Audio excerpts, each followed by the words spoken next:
1, 2, 3, come on.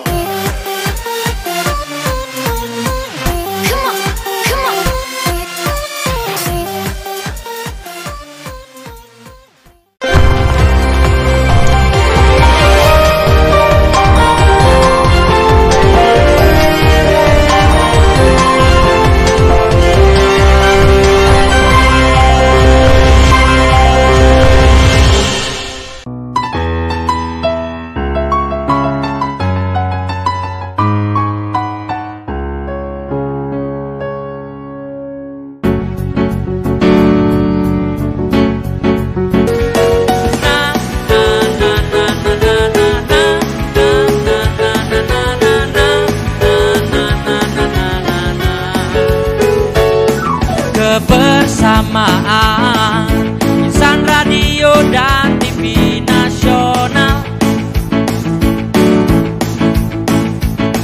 organisasi asosiasi LPPL Indonesia, jalankanlah amanah yang sangat mulia.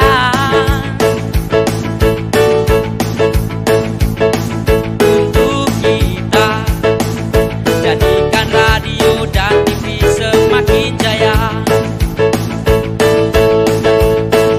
Semangatlah insan radio, TV pemerintah untuk penyiaran Indonesia. Eratkanlah persatuan dan kesatuan bangsa menuju Indonesia maju.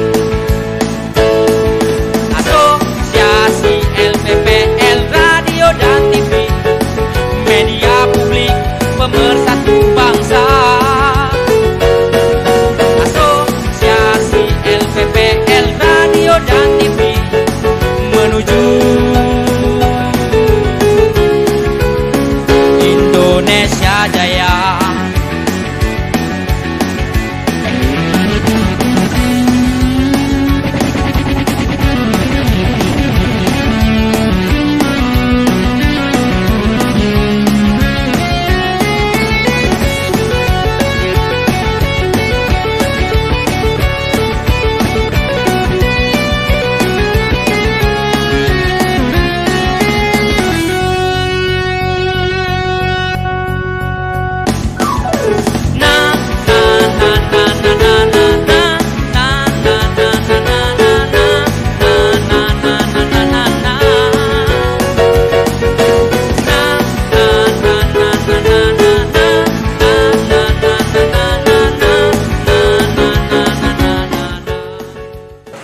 Assalamualaikum warahmatullahi wabarakatuh. Asosiasi LPPL Radio dan Televisi Indonesia dengan bangga mempersembahkan Suara Nusantara, menyajikan kabar aktual, menarik, berimbang, serta sumber yang terpercaya. Program Suara Nusantara, siaran berita jejaring nasional LPPL Radio dan Televisi Senusantara, edisi ke-64 Senin 20 Juli 2020 disiarkan dari kantor Dinkominfo Kabupaten Pekalongan, Jawa Tengah.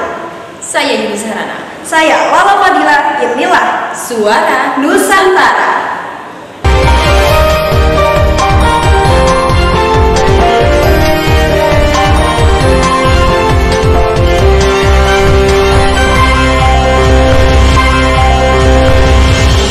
Saudara, informasi pertama dibuka dari LPPL Radio Citra Lestari Sukabumi bersama reporter Mejunaidi.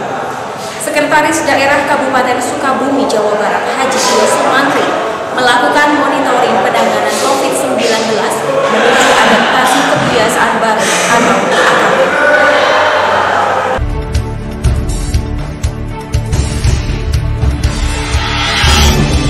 Sekretaris Daerah Kabupaten Sukabumi, Haji Yoso Mantri, monitoring penanganan COVID-19 menuju adaptasi kebiasaan baru AKB di Pasar Cisaat, Jumat 10 Juli 2020.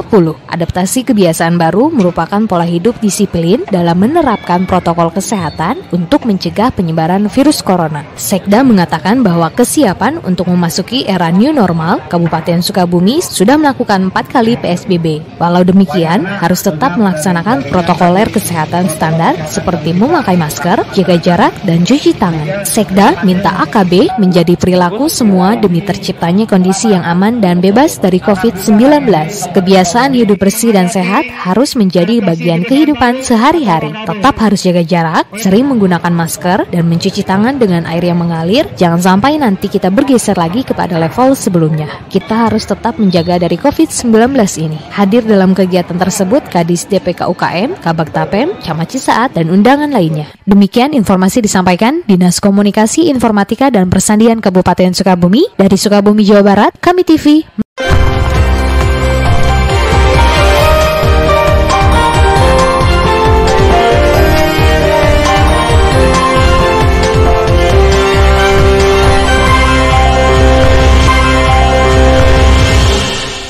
Kita beralih ke Lampung Selatan dengan radio DBFM bersama dengan reporter Anggoro Ape. Sejarah situs Canguk Gacak yang merupakan makam leluhur di Kecamatan Abung Tinggi, Lampung Selatan.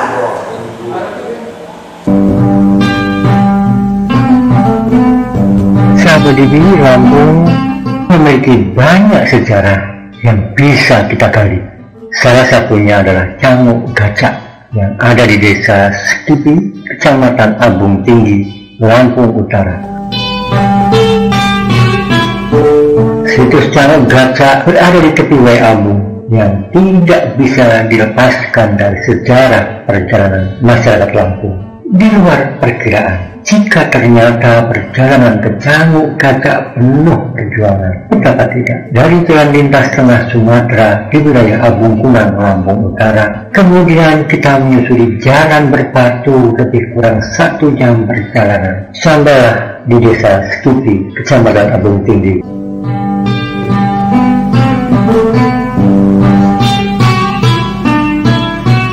Untuk sampai di situs Canguk Gacak lebih ekstrim lagi, menyusuri jalan tanah berbatu di tengah semak belukar dan rumpun bambu. Meski roda 4 bisa melalui dan sedikit dipaksa, makan waktu lebih kurang 30 menit sampailah di titik akhir perjalanan. Namun bukan berarti selesai perjuangan.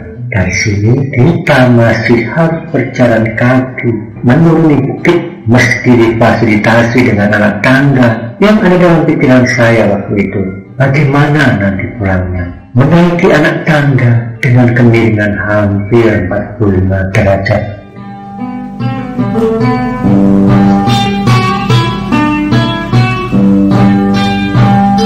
Singkat cerita, sampailah di tujuan akhir perjalanan, situs Canguk Gacak. Nama sebenarnya yang saya temui adalah makam Minak Triodiso, merupakan nenek moyang orang Lampung Abung, keturunan Abung Singomigo di Desa Sekipi, Kecamatan Abung Tinggi, di seberang Wai Abung. Komplek makam Minak Triodiso inilah dikenal sebagai situs Canguk Gacak, meski sejatinya bukan. Meski masih disaksikan oleh banyak ahli sejarah keberadaan situs ini, bahkan menurut tokoh pemuda Abung Purnian Patri Keraton gelar Sultan Guru Adat, situsnya yang mana masih diragukan. Meski telah dilegalkan sebagai cagar budaya sesuai Undang-Undang Nomor 5 Tahun 1992 yaitu Undang-Undang Nomor 11 Tahun 2010. Meski diakui Purnian, arkeolog dari Bandung pernah memetakan, bahkan diperkirakan di Canguk Gacak adalah peninggalan zaman batu atau megalitik. Namun celakanya, megalitik ini dimiliki perorangan dan Purnian sendiri mengaku belum pernah melihatnya. Saya masih meragukan itu udah diakui apa belum situs. Tapi sudah ada di situ. Ya, tapi radiusnya kita tidak tahu berapa luas hektar. Iya, betul. Itu Canguk Gacak itu adalah tempat bersejarah. Yang tersisa sekarang adalah makam. Makam ya. Nah, tempat pemukiman itulah yang perlu kita cari. kita telusuri mana. Nah itulah perlu ya logika kita. Kalau tidak situs, mau masih ada situs. Ada batu-batu. HP saya tertinggal. Ada. Sebab arkeologi dari Bandung itu sudah memetakan, memetakan peninggalan megalitikum. Ya di sana. Nah, sedangkan tempat itu yang tempat beradanya megalitikum itu dimiliki oleh pribadi, orang per orang. Saya juga belum pernah lihat. Saya tahu dari nggak jauh dari makam. Seberang kali.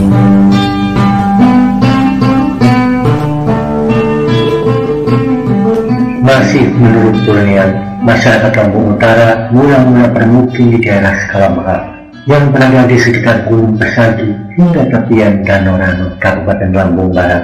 Makam Minak Triudiso merupakan nenek moyang orang Lampung Ambung keturunan Abung Siwomego atau Abung 9 marga, yakni marga Nunyai, marga Uni, marga Subi, marga Nuban, marga Beliau, marga Bulan yang saat ini sudah masuk Nikopa Ulang Bawang. Selanjutnya, marga Kunang, marga Selagai, dan marga Anak Tuhan yang lahir di Canguk Gajah ini. Istimewanya, masing-masing marga memiliki gelar. Makam itu, khususnya kami Lampung Utara, itu meyakini itu makam Minak Triudiso atau Nunyai. Nunyai itu ininya, gelarnya Minak Triudiso, gelar adatnya. Nah, Canguk Gajah itu salah satu tempat yang sangat bersejarah bagi Abung Siwomego. Abung 9 marga. Sangat-sangat besar sejarahnya. Tapi tidak disadari. Ya. Sebab 9 ini, makanya Abung 9 minggu ada Nunyai, ada Unyi, Subing, Nuban, Bulan di Benggala. Sekarang udah masuk dia Megopak Tulang Bawang. Tadinya masuk Abung 9. Ya. Enggak, dia udah bikin federasi adat lain. Tadi masuk Abung Siwomego, terus Kunang, Beliau, Selagai, Anak Tua. Ada 9. Masing-masing mereka ini ada gelar adat. Nunyai Minak Triudiso, Unyi Minak Permato Jagat, Subing Minak Abang Jayo, Nuban Minak Sang Diodatu, Bulan Minak Sengucang Bumi, Kunang Minak Rio Penembahan, Selagai Minak Rio Gementi, Anak Tuho Minak Penatan Haji. Di mana gelar adat itu mereka peroleh? Nah, kesepakatannya adalah di Canguk Gajah. Canguk Gajah itulah. Iya, tempatnya itu di mana kita tidak tahu.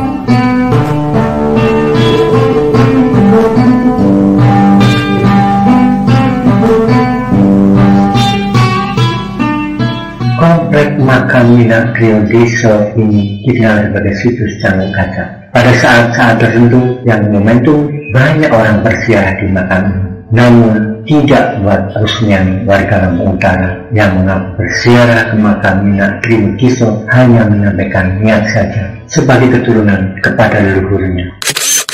Menyampaikan niat aja, sampaikan niat bahwa niat kita itu nyampe gitu. Jadi kita minta puji syukur pada beliau dan Allah Subhanahu wa taala. Kami sebagai nenek moyang istilahnya, leluhur istilahnya, kita mengingat sejarahnya dahulu kayak itu. Selaku kita anak cucunya, ini sebagai nenek moyang kita semua, leluhur lah istilah kalau katakan.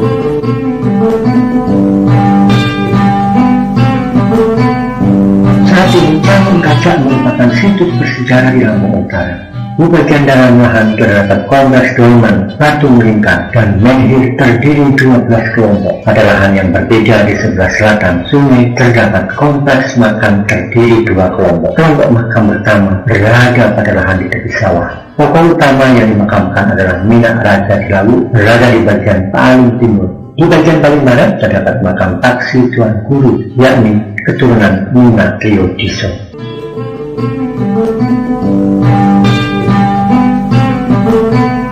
Kelompok makam kedua berada di sebelah barat kelompok makam pertama. Kelompok makam berada dalam lahan setinggi sekitar 3 meter dari permukaan lahan sawah. Pada tangga masuk sebelah timur menuju makam terdapat batu berdiameter sekitar 25 cm. Batu ini merupakan lambang kepala Minak Raja Dilawu yang harus diinjak oleh keturunan Minak Triudiso ketika akan berziarah.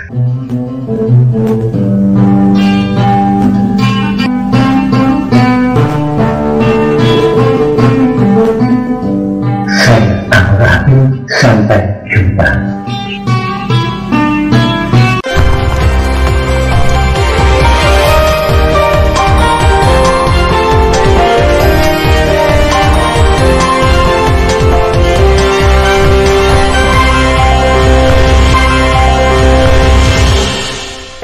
Baik saudara, kita beralih ke Kabupaten Bogor bersama Radio Tegar Beriman Kabupaten Bogor yang akan disampaikan reporter Inggar Prilda. Terkait Kabupaten Bogor masih memberlakukan pembatasan sosial berskala besar transisi. Kabupaten Bogor masih memberlakukan pembatasan sosial berskala besar transisi sampai tanggal 16 Juli 2020. Kabar yang cukup menggembirakan, angka rata-rata penularan atau angka reproduksi efektif Kabupaten Bogor sudah menurun pada angka 0,66 yang artinya satu orang positif berpotensi menularkan kepada satu orang.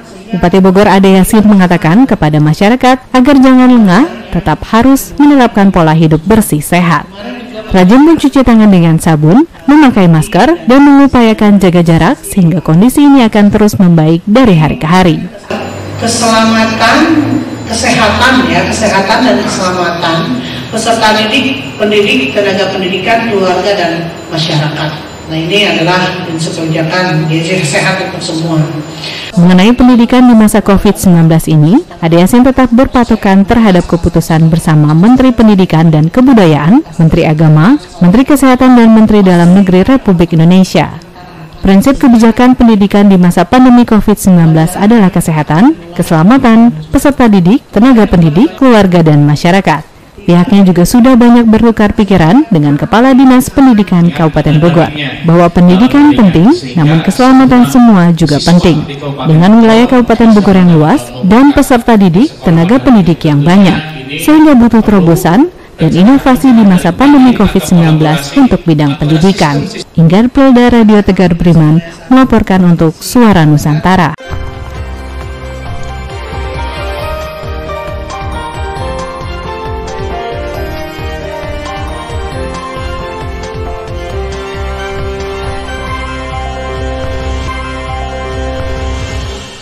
Informasi selanjutnya dari LPPL Radio Seganti Setungguan Kabupaten Lahat, Sumatera Selatan bersama dengan reporter Eri Supriyati. Bupati Lahat resmikan pasar tradisional Tebing Abang di Kecamatan Lahat, Sumatera Selatan. Saudara, dalam rangka mendukung program pemerintah dan visi misi Bupati Lahat dan Wakil Bupati Lahat untuk mewujudkan Kabupaten Lahat bercahaya, Bupati Lahat C. Ujang meresmikan pengoperasian pasar Tebing Abang Desa Tanjung Payang, Kecamatan Lahat Selatan. Menurut Kepala Desa Tanjung Payang, bahwa tujuan pembangunan pasar yang berjumlah lebih dari 500 kios ini bertujuan untuk menciptakan sektor ekonomi kerakyatan melalui dana BUMDes yang dikelola di desanya. Dari Kabupaten Lahat, Eri Supriyati, LPPL Radio Seganti Setungguan FM melaporkan untuk Suara Nusantara.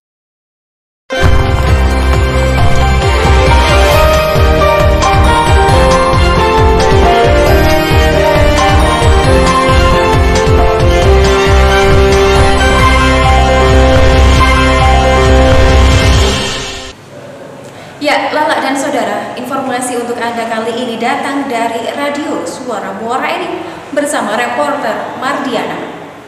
Pelaksana tugas Bupati Muara Enim bersama Kajali musnahkan barang bukti tindak kejahatan. Pelaksana tugas Bupati Muara Enim bersama Kejari musnahkan barang bukti tindak kejahatan. Pelaksana tugas Bupati Muara Enim Haji Juwarsa bersama Kejari Muara Enim serta jajaran Porkompimda Kabupaten Muara Enim ikut musnahkan barang bukti tindak kejahatan di Kantor Kejaksaan Negeri Muara Enim Kamis pagi 9 Juli 2020. Kepala Kejaksaan Negeri Muara Enim Kajari Mernawati dalam sambutannya mengatakan pemusnahan ini merupakan bagian dari eksekusi barang bukti. Selain eksekusi terhadap benda dan pelaku kejahatan, pemusnahan barang bukti narkoba ini dengan cara di-blender untuk sabu-sabu dan ekstasi. Sementara untuk ganja, korek api, kantong plastik, sabu-sabu dibakar kemudian untuk senjata api, senjata tajam dengan cara dipotong menggunakan gerinda dan pemotong besi. Diterangkan Kajari Mernawati, pemusnahan barang bukti ganja sebanyak 3,46 kg, sabu-sabu sebanyak 570,109 gram, ekstasi sebanyak 1.524 butir, senjata api, senjata tajam sebanyak 39 unit, handphone sebanyak 97 buah, serta alat judi jackpot dengan jumlah total keseluruhan barang bukti yang dimusnahkan yang berasal dari barang bukti narkotika jika dinilai dengan rupiah senilai lebih kurang 1.187.295.195 rupiah. Setelah perkara yang ditangani memiliki kekuatan hukum tetap yang berasal dari perkara periode Oktober 2019 sampai dengan Juni 2020. Sementara itu, pelaksana tugas Bupati Juarsa mengatakan atas nama pemerintah Kabupaten Muara Enim memberikan apresiasi dan dukungan sebesar-besarnya kepada aparat penegak hukum, baik itu kepolisian, pengadilan, maupun kejaksaan yang telah dengan baik dalam menjalankan tugas dan fungsinya, terutama bagi pemerintah daerah. Turut hadir juga dalam pemusnahan tersebut Porkom Pimda Kabupaten Muara Enim, Kepala Badan Narkotika Nasional Kabupaten Muara Enim, Kepala Lembaga Permasyarakatan Kelas 2B Muara Enim, dan Kasat Narkoba Polres Muara Enim. Mardiana, Suara Muara Enim Radio untuk Suara Nusantara.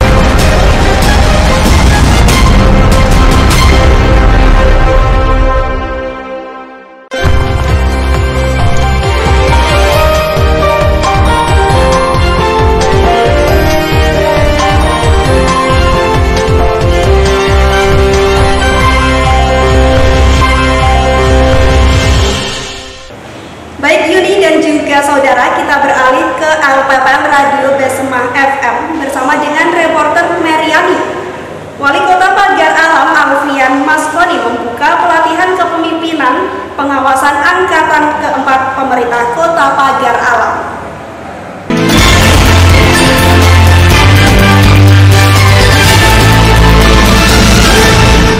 Saudara, Wali Kota Pagar Alam Alfian Maskoni membuka pelatihan kepemimpinan pengawas angkatan keempat pemerintah Kota Pagar Alam di Aula SD Negeri 74 Gunung Garu yang diselenggarakan oleh BKPSDM Kota Pagar Alam pada hari Selasa 14 Juli 2020. Dengan tema, dengan pelatihan kepemimpinan pengawas, kita tingkatkan integritas dan kredibilitas kepemimpinan guna mewujudkan visi dan misi Kota Pagar Alam, yaitu kerja keras, kerja cerdas untuk Pagar Alam maju. Pelatihan ini akan berlangsung dari tanggal 14 Juli hingga 23 Oktober 2020 yang diikuti oleh peserta sebanyak 40 orang yang terdiri dari 24 laki-laki dan 16 perempuan. Alfian menjelaskan penyelenggaraan diklat ini berdasarkan Undang-Undang Nomor 5 Tahun 2014 tentang Aparatur Sipil Negara, Peraturan Pemerintah Nomor 17 Tahun 2020, Peraturan Pemerintah Nomor 11 Tahun 2017 tentang manajemen pegawai negeri sipil dan ditindaklanjuti dengan Peraturan Lembaga Administrasi Negara Nomor 10 Tahun 2018 tentang pengembangan kompetensi pegawai negeri sipil.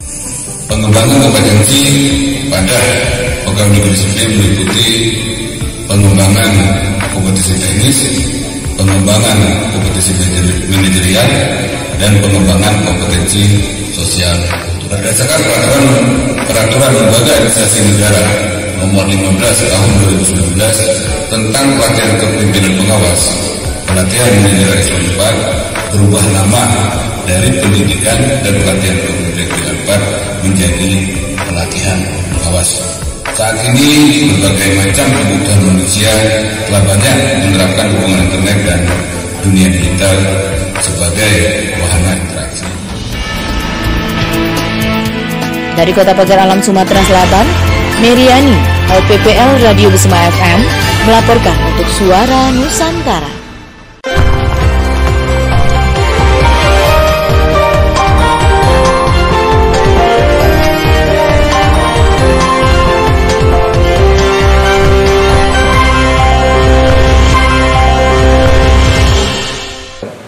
Saudara, kita beralih ke informasi dari LPPL Radio Kota Santri Kabupaten Pekalongan, Jawa Tengah. Rektor Unikal Suryadi resmi menarik 630 mahasiswa KKN dari rumah tahun akademik 2019-2020 secara daring.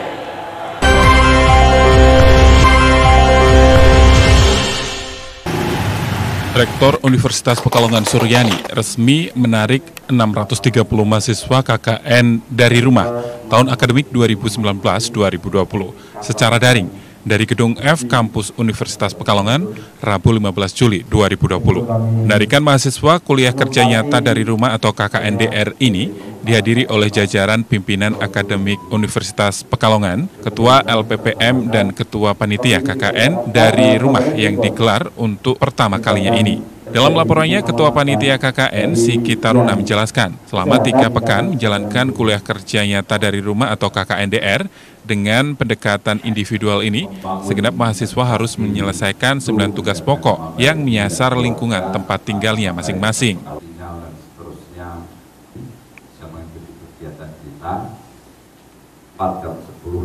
Mungkin tahun depan seperti apa kalau misalkan ini harus diterapkan lagi, Pak? Ya, ini kita akan menghadapi yang kedua nanti di bulan Januari. Setelah Januari kita masih akan daring.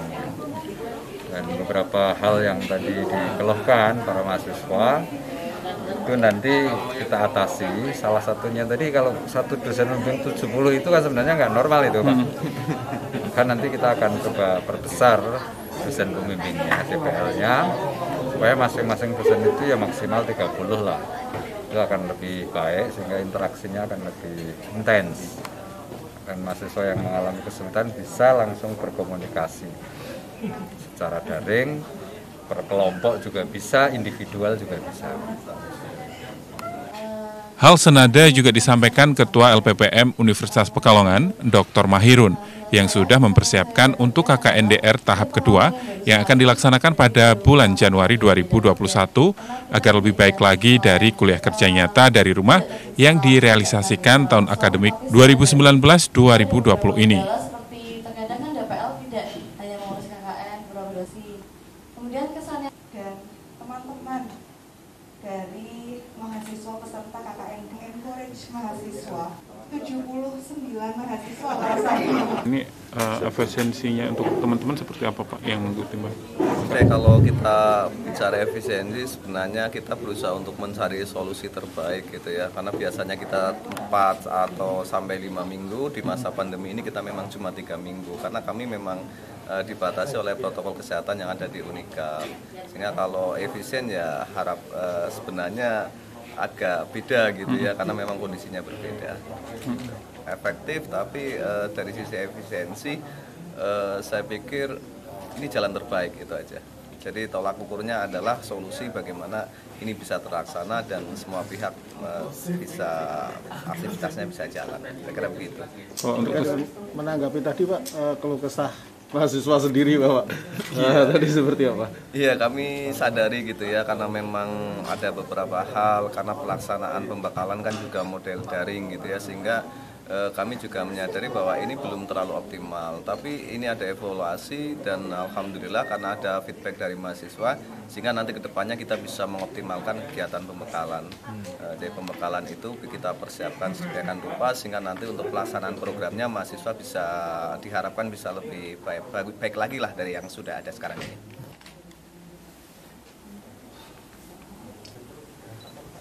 Demikian Teddy Harun mengabarkan untuk Suara Nusantara.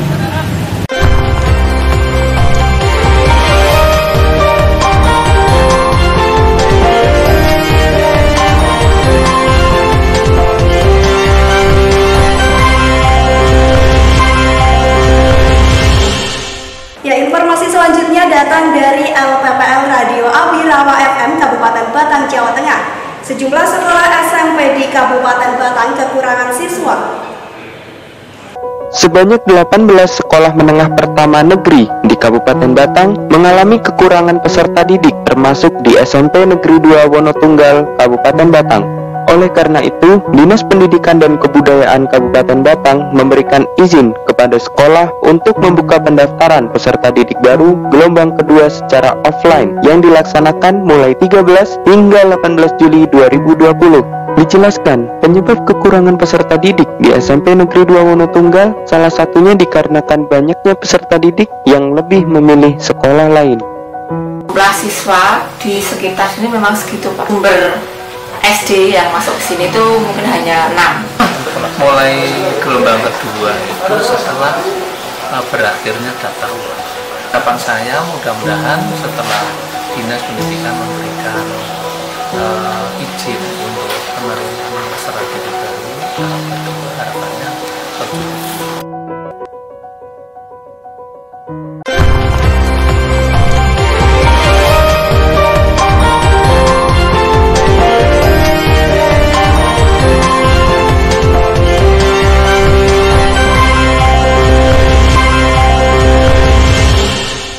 Saudara, informasi selanjutnya datang dari RDS FM Musirawas, Sumatera Selatan yang akan disampaikan reporter Linda Ali terkait Bupati Musirawas Haji Hendra Gunawan menghadiri Grand Opening Bank Sadako Masjid Nur Al-Iman. Bupati Musirawas hadiri Grand Opening Bank Sadako Masjid Nur Al-Iman. Bertempat di Masjid Nur Al-Iman, Desa Wonosari, Kecamatan Megang Sakti, Rabu malam 15 Juli 2020, Bupati Musirawas Haji Hendra Gunawan menghadiri Grand Opening Bank Sadako Masjid Nur Al-Iman seperti yang dilaporkan Diskom Info Musirawas. Dalam sambutannya, Bupati Haji Hendra Gunawan mengaku bersyukur dan apresiasi atas diresmikannya Bank Sadako Masjid Nur Al-Iman. Kegiatan pendirian Bank Infak diyakini akan mampu membantu masyarakat dalam menyediakan modal usaha tanpa bunga. Hal ini juga sejalan dengan program Musirawas Sempurna Religius. Salah satu programnya adalah Musirawas Bersadako. Bupati juga bersyukur karena semangat masyarakat untuk bersadako setiap tahunnya semakin meningkat. Bupati menjelaskan, Bank Sadako ini merupakan solusi nyata dalam pengolahan infak yang profesional, sekaligus mengambil peran dalam membebaskan masyarakat dari himpitan ekonomi, ketika masjid menjadi pusat aktivitas masyarakat, khususnya dalam menguatkan perekonomian, dan mudah-mudahan ini menjadi upaya bersama untuk memakmurkan masjid. Di kesempatan ini, Bupati Musirawas Haji Hendra Gunawan juga memberikan infak sadakonya guna mendukung program Bank Sadako tersebut. Sementara manajer Bank Sadako Masjid Nur Al-Iman, Nuroso, menjelaskan, Bank Sadako ini merupakan upaya bersama dalam menguatkan permodalan, khususnya usaha mikro kecil, serta bertujuan untuk memperkuat perekonomian masyarakat. Nuroso mengatakan malam bersama dengan opening Bank Sadako akan memberikan pinjaman kepada usaha mikro kecil menengah atau UMKM kepada 10 KK. 1 KK senilai 500.000 yang akan digunakan sebagai modal usaha UMKM dalam mengembangkan usaha dan keluar dari jeratan para retenir. Bank ini berbentuk pinjaman tidak berbunga, diangsur setiap bulan sesuai dengan kemampuan dari pelaku usaha. Linda Ali, Radio Darussalam Sempurna.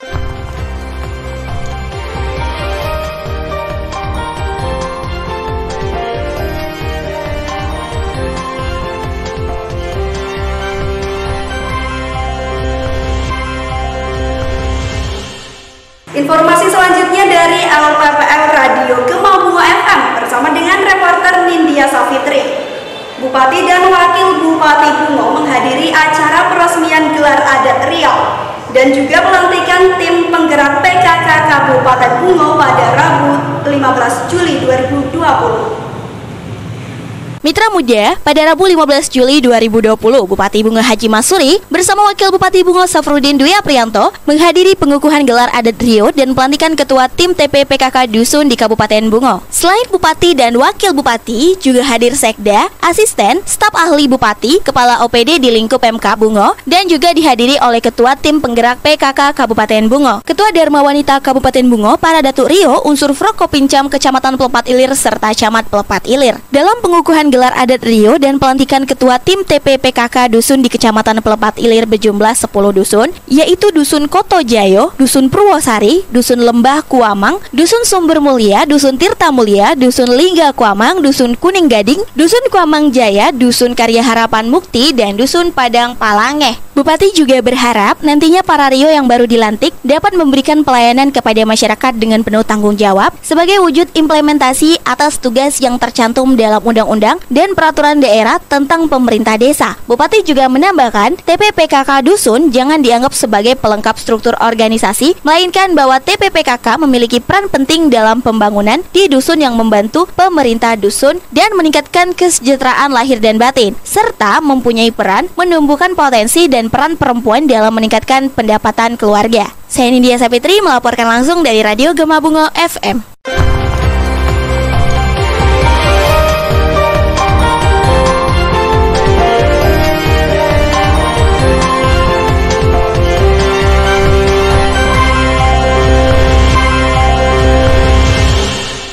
Saudara, kita sedang berada di depan kantor LPPL Radio Kota Santri FM Kabupaten Pekalongan, Jawa Tengah. Untuk informasi selanjutnya datang dari RPK Siak Riau bersama reporter Maisaroh terkait dengan pejabat Sekda Siak yang membuka kegiatan pelatihan dan magang broadcasting di Lembaga Penyiaran Publik Lokal Siak TV dan RPK Siak Dinas Komunikasi dan Informatika Kabupaten Siak. Sebanyak 25 peserta berasal dari Kabupaten Siak dan luar Kabupaten Siak mengikuti kegiatan pelatihan dan magang broadcasting yang ditaja oleh LPPL Siak Televisi dan Radio Pemerintah Kabupaten Siak. Pelatihan ini berlangsung selama 3 bulan dan nantinya peserta selain mendapatkan pengetahuan teori broadcasting juga akan dimagangkan dan praktek lapangan, sehingga para peserta memahami bagaimana menjadi seorang penyiar, presenter, reporter, kameramen, dan editor sesuai dengan keahlian masing-masing peserta. Menurut Kepala Bidang Informasi Komunikasi Publik Dinas Kominfo Kabupaten Siak, Paula Chandra, mengatakan bahwa pelatihan ini merupakan inovasi terbaru yang diselenggarakan oleh LPPL Siak Televisi dan Radio Pemerintah Kabupaten Siak untuk berbagi informasi berkenaan dengan dunia broadcasting bagi masyarakat, khususnya generasi muda. Pelatihan ini banyak diminati masyarakat. Hal ini terlihat dari antusias peserta yang mendaftar melebihi kuota yang telah ditentukan. Nah, berdasarkan arahan Pak Kadis, kemudian kami mencoba mencetuskan ide bagaimana dengan pengalaman panjang kita yang sudah lebih kurang berada di Siak lebih kurang 15 tahun, kita membuat sesuatu untuk masyarakat, khususnya kaum muda, generasi muda. Akhirnya kami berembuk, kami bukalah pendaftaran untuk pelatihan ini. Awalnya kami hanya membuat atau menargetkan 15 orang peserta sebenarnya, tapi seiring dengan waktu pendaftaran dilaksanakan, masuk lebih kurang 31 peserta yang mendaftarkan diri untuk ikut dalam pelatihan ini. Kami melihat apresiasi ataupun inisiasi dari peserta ini sangat luar biasa. Akhirnya kami kumpulkan pada satu hari, kami lakukan technical meeting, kami tanyakan lagi keyakinan dan kesiapan mereka pada kegiatan ini. Akhirnya terseleksilah sejumlah 25 orang yang benar-benar akhirnya bisa ikut dalam pelatihan ini. Sementara itu, penjabat Sekretaris Daerah Kabupaten Siak, Jamaluddin, usai membuka kegiatan pelatihan mengungkapkan bahwa pelatihan ini sangat bagus dan dapat memberikan pengetahuan kepada peserta khususnya di bidang jurnalistik. Tentunya kegiatan ini sangat bagus karena bisa memberikan pengetahuan dan keterampilan kepada para peserta khususnya di bidang jurnalistik. Terkait dengan keberadaan Lembaga Penyiaran Publik Lokal Siak Televisi dan Radio Pemerintah Kabupaten Siak, penjabat Sekretaris Daerah Kabupaten Siak menambahkan, kedepannya agar jangkauan siaran lebih ditingkatkan sehingga bisa dinikmati di seluruh wilayah Kabupaten Siak.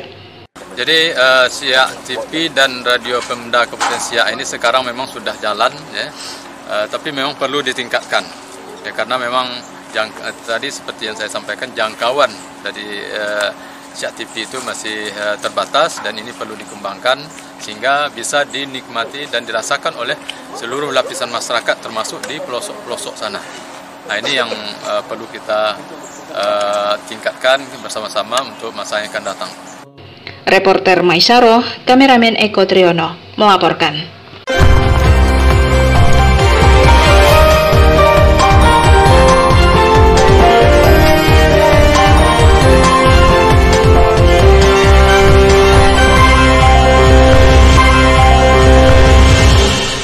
Ya, saudara dan juga Yuni, kita beralih ke Radio Sumatera Selatan.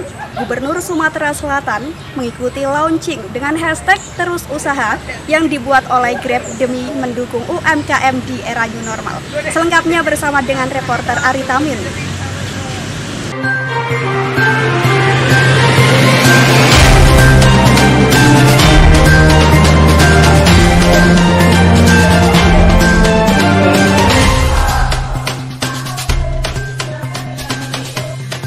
Gubernur Provinsi Sumatera Selatan ikuti launching dengan hashtag Terus Usaha yang dibuat oleh Grab demi mendukung UMKM agar tetap berjalan di era new normal melalui aplikasi Zoom Meeting berada di Sumsel Comment Center Kamis 16 Juli 2020. Acara yang diadakan oleh PT Grab Teknologi Indonesia secara daring merupakan acara launching program hashtag Terus Usaha untuk mewujudkan ekosistem bisnis digital usaha mikro, kecil, dan menengah atau UMKM dan mendukung program pemerintah dalam memerangi pandemi COVID-19.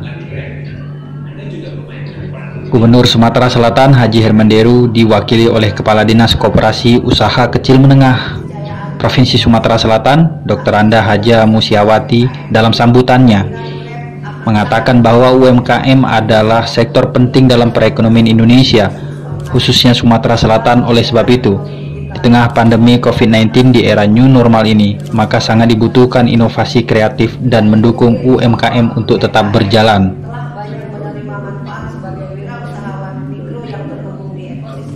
Tak lupa juga Haji Hermanderu mengingatkan kepada para pelaku UMKM untuk segera melakukan transformasi ke era digital atau mereka akan tertinggal jauh dari UMKM lain yang sudah beralih ke online.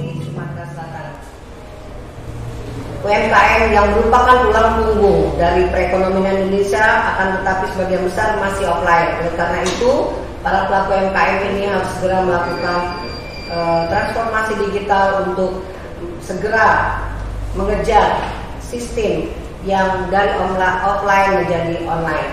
Demikian yang dapat saya sampaikan.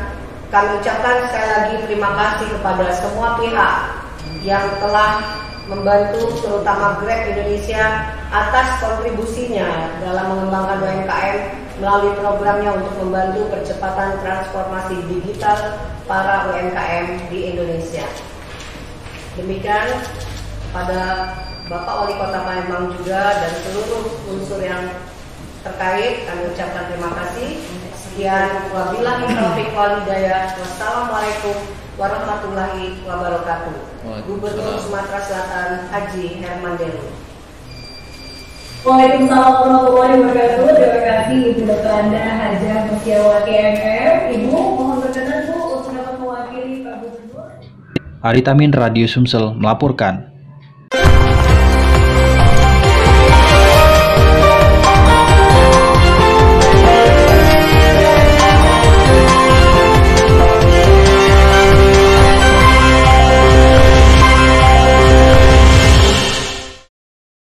Selanjutnya akan disampaikan reporter Ferdiancu dari Sawah Lunto FM, Kota Sawah Lunto, Sumatera Barat.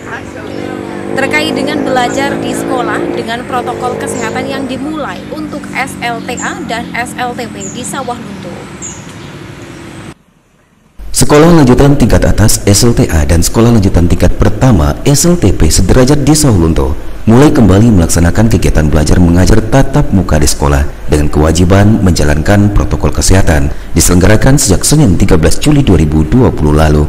Meninjau langsung situasi aktivitas belajar mengajar di sekolah dalam masa tatanan normal baru produktif dan aman dari COVID-19, Wali Kota dari Asta, Wakil Wali Kota Zohrin Sayuti, dan Sekretaris Daerah Kota Sawah Lunto, Dr. Ambon Kadri mengunjungi sejumlah SLTA dan SLTP di Kota Sawah Lunto untuk memastikan standar protokol kesehatan yang berlaku memang benar-benar dijalankan di masing-masing sekolah tersebut. Wakil Wali Kota Sawah Lunto Zohrin Sayuti SE saat mengunjungi SMA Negeri 2 Sawah Lunto menyebutkan ada 4 kota di Sumatera Barat yang dibenarkan untuk melakukan kegiatan belajar tatap muka di sekolah. 1 di antaranya Kota Sawah Lunto. Hal tersebut mengacu pada angka penyebaran COVID-19 di mana di Kota Sawah Lunto sudah zona hijau kembali. Terkait kesiapan sekolah, Zohrin menilai setiap sekolah di Kota Sawah Lunto sudah siap melaksanakan kegiatan belajar tatap muka dengan melaksanakan standar protokol kesehatan.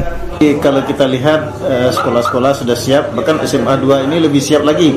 Mereka sudah melakukan simulasi terhadap penanganan COVID di sekolah ini, dan bahkan mereka sudah siap hari Rabu besok sekolah. Kalau SMA yang lain mereka akan sekolah pada hari Senin. SMA 2 siap sekolah untuk hari Rabu katanya. Jadi SMP sudah siap hari Senin, SMA 2 khususnya sudah siap dia untuk sekolah pada hari Rabu, dan SMK 1, SMK 3 dia hari Senin depan. Sementara itu, Kepala SMA Negeri 2 Solounto Jafrizal menjelaskan, SMA Negeri 2 Solounto sudah sangat siap menjalankan kegiatan belajar mengajar tatap muka di sekolah, sebab persiapan telah dilakukan jauh hari setelah adanya rapat bersama gubernur, wali kota, dan stakeholder terkait lainnya. Di sekolah ini, dan bahkan mereka sudah siap hari Rabu besok sekolah. Kalau SMA yang lain, mereka akan sekolah pada hari Senin. SMA 2 siap sekolah untuk hari Rabu katanya. Jadi SMP sudah siap hari Senin, SMA 2 khususnya sudah siap dia untuk sekolah pada hari Rabu, dan SMK 1, SMK 3 dia hari Senin depan. Sudah sangat siap karena kita sebelumnya sudah rapat dengan Pak Gubernur dan Pak Wali Kota, dan kita panggil juga tim kesehatan di Telawi. Nanti kita rapat dengan komite pengawas sekolah dan Kepala Puskesmas Telawi hari Rabu, dan semuanya apa yang disampaikan oleh Kepala Puskesmas, sarana prasarana kita lengkapi. Berapa lokal tuh?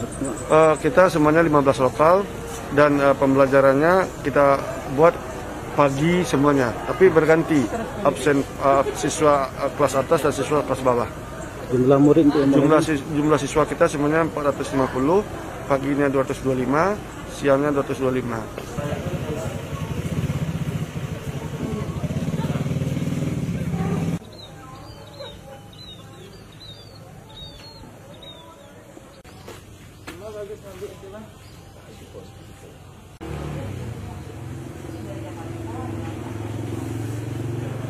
Ferdiancu, LPP Lokal Radio Solounto FM Kota Solounto, Sumatera Barat, untuk Suara Nusantara.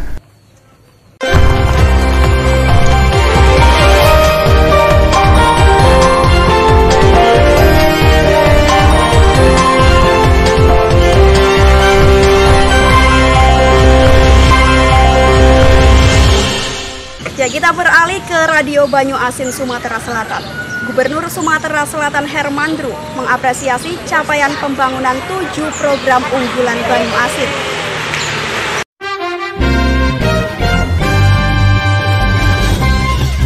Smart Sound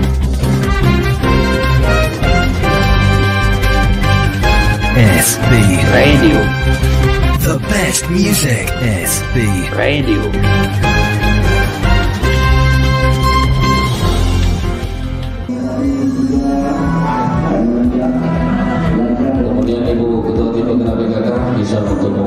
Gubernur Sumatera Selatan Hermandru mengapresiasi keberhasilan capaian pembangunan 7 program unggulan Banyuasin berkat perjuangan Bupati Banyuasin bersama Wakil Bupati dan jajaran pemerintahannya.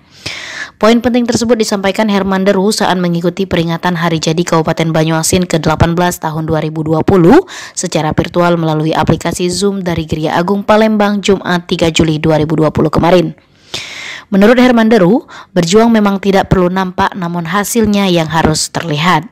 Hermandru juga mengharapkan Pemkab Banyuasin dapat menonjolkan prestasi melalui publikasi untuk memicu semangat masyarakat, mendukung pembangunan yang diselenggarakan Pemkab Banyuasin. Sementara itu, Bupati Banyuasin Askolani mengatakan, Pemkab Banyuasin saat ini fokus mewujudkan Banyuasin bangkit yang adil dan sejahtera melalui 7 program unggulan dan tidak terlepas dari dukungan pemerintah Provinsi Sumatera Selatan dan pemerintah pusat. Sebelumnya, hampir semua jalan poros di Kabupaten Banyuasin mengalami permasalahan. Namun berkat tekad bersama hingga Pemkab berhasil mendapatkan pinjaman 200 miliar rupiah untuk pembangunan dan perbaikan. Sementara itu, Ketua DPRD Banyuasin Irian Setiawan mengatakan, berdasarkan peraturan daerah Banyuasin, Pemkab Banyuasin merayakan hari ulang tahun ke-18 seharusnya tanggal 10 April. Namun akibat pandemi COVID-19 sehingga perayaan HUT Banyuasin ke-18. Ima Abdullah melaporkan dari LPPL Radio Suara Banyuasin untuk Suara Nusantara.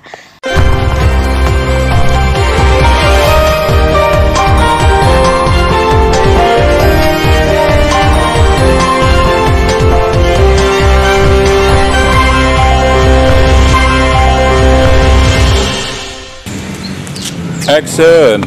Ya, informasi selanjutnya dari LPPL Sasaraina Mentawai. Kodim 0319 Mentawai melakukan panen raya tanaman jagung untuk ketahanan pangan COVID-19. Kodim 0319 Mentawai melakukan panen raya ketahanan pangan COVID-19 di kilometer 9 Sipora Utara berupa tanaman jagung. Awalnya jagung ditanam pada awal penyebaran pandemi COVID-19 di Mentawai untuk mengantisipasi kondisi darurat kekurangan pangan. Dan di 0319 Mentawai Letkol Komseni Bagus Mardianto mengatakan untuk menunjang pertumbuhan jagung subur, Babinsa menggunakan pupuk kandang dan bias 44 sebagai pengurai tanah. Ia berharap hal tersebut menjadi contoh dan motivasi bagi masyarakat untuk gemar bertani karena pertanian sangat bermanfaat. Ia menyebutkan jajaran Koramil diperintahkan untuk mengajak masyarakat Mentawai peduli akan pertanian. Saat bersamaan Wakil Bupati Mentawai Kortanius Sabele Ake mewakili pemerintah daerah mengucapkan terima kasih atas aksi ketahanan pangan COVID-19 dari pihak Kodim 0319 Mentawai. Pada tempat yang sama, Kapolres Kepulauan Mentawai AKBP Doni Prawira Negara juga mengapresiasi panen raya ketahanan pangan COVID-19 Kodim 0319 Mentawai dengan semangat yang membuat lahan tidur menjadi produktif.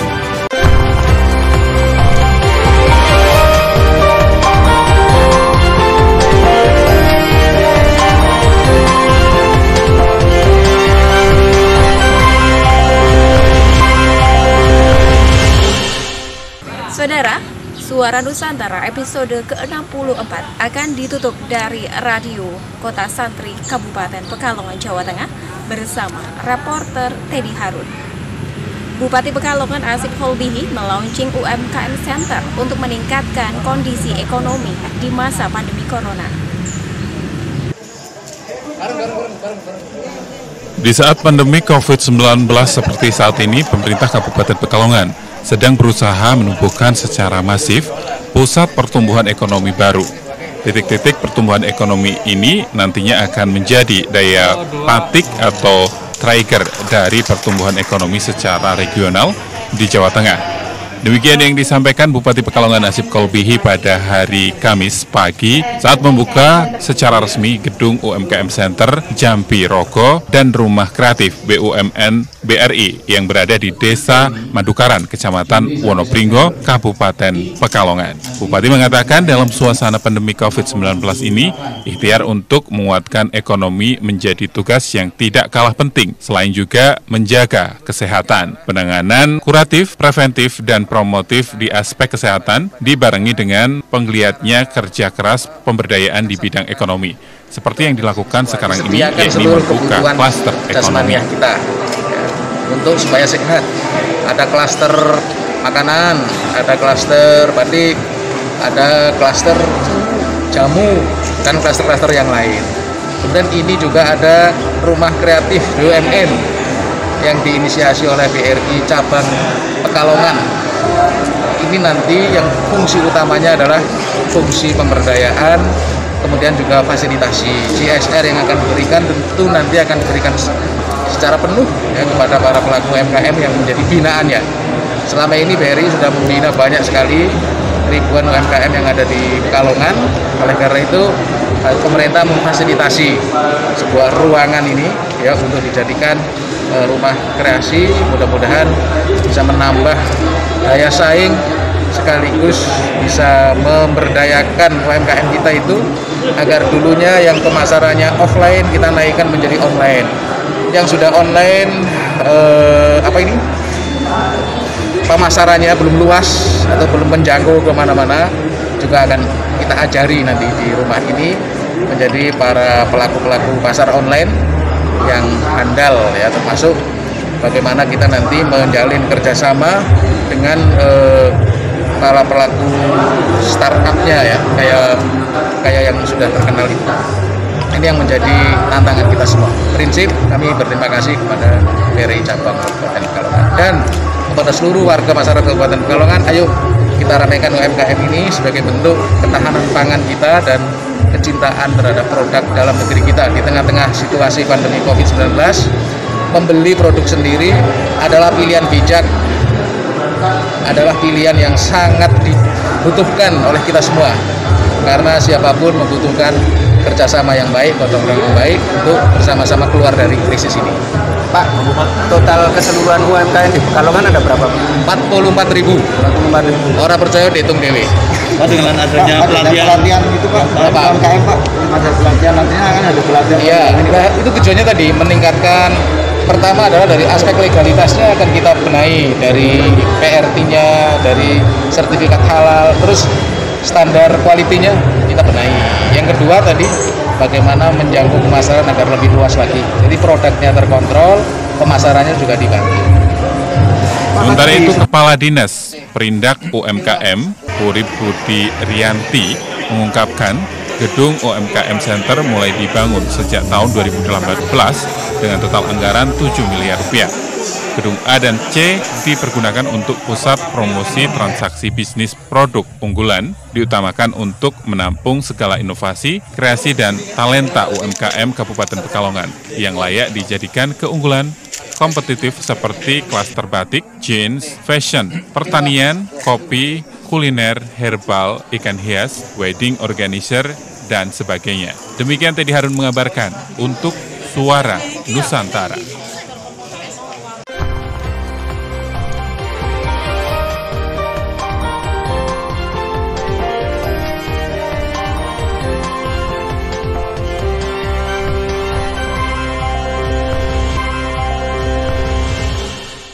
Demikianlah informasi dari seluruh penjuru Nusantara yang sudah kami rangkum di Suara Nusantara edisi ke-64.